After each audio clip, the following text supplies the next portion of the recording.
Pemirsa, terkait menurunnya indeks harga saham gabungan Indonesia, Ekonomi Universitas Muhammadiyah Surakarta Anton Agus Setiawan menyoroti deflasi 2 bulan terakhir pada perekonomian Indonesia menjadi sinyal melemahnya daya beli masyarakat. Menurut Anton, penurunan daya beli masyarakat dapat dilihat dari menurunnya konsumsi rumah tangga yang selama ini menjadi pendorong utama pertumbuhan ekonomi Indonesia. Sektor perdagangan dan jasa pun turut terdampak, mengingat menurunnya pengeluaran masyarakat. Terkait dengan kondisi aktual dari perekonomian di Indonesia, terutama ketika kita melihat 2 bulan terakhir ini terjadi deflasi dalam perekonomian kita. Nah, ini memang sempat diklaim oleh pemerintah sebagai sebuah keberhasilan karena ada penurunan harga komoditas, ya, harga barang dan jasa. Tetapi sebenarnya yang terjadi adalah penurunan daya beli masyarakat, karena kita lihat dalam awal-awal tahun 2025 ini industri kita mengalami masalah, terutama di industri manufaktur, sehingga banyak terjadi PHK. Sudah hampir 14.000 orang yang kehilangan pekerjaan di sektor formal, dan itu pasti akan mempengaruhi pendapatan rumah tangga, sehingga nanti tercermin pada penurunan daya beli masyarakat. Dalam jangka pendek, pemerintah dapat memperluas penerima manfaat program bantuan sosial seperti PKH dengan menambah jumlah keluarga penerima BLT untuk meningkatkan daya beli masyarakat terdampak.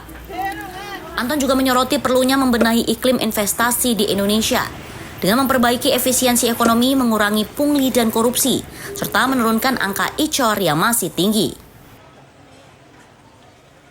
Saya kira pemerintah harus melakukan langkah-langkah yang taktis begitu dalam jangka pendek.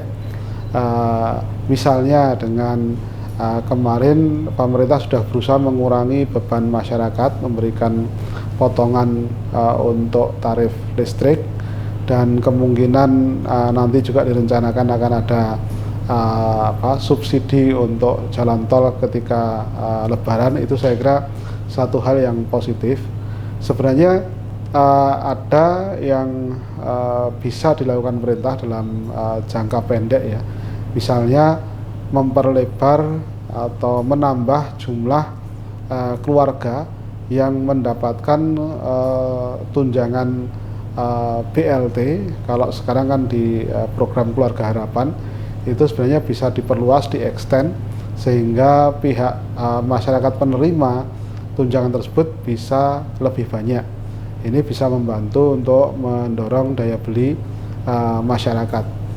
Kemudian juga sama seperti tahun kemarin, pemerintah juga bisa memberikan hibah pada usaha mikro kecil menengah. Ini juga penting untuk menjaga agar kelompok usaha yang rentan terhadap gangguan atau ketidakstabilan ekonomi ini juga bisa terbantu.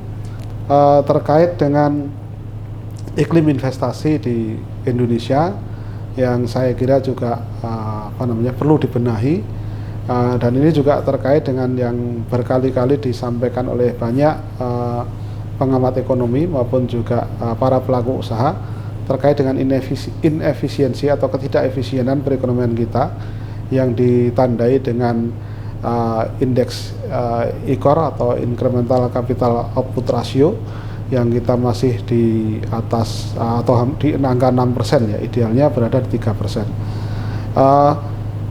ICOR ini bisa diturunkan tentu dengan meningkatkan efisiensi perekonomian kita. Salah satunya mengurangi pungli yang disebabkan oleh korupsi birokrat, pungutan-pungutan yang membebani dunia usaha, kemudian kebocoran anggaran itu harus dikurangi dan dihilangkan, karena itu sebenarnya salah satu penyebab kenapa ICOR kita itu masih berada di level 6%. Alfian memberitakan dari Solo, Jawa Tengah.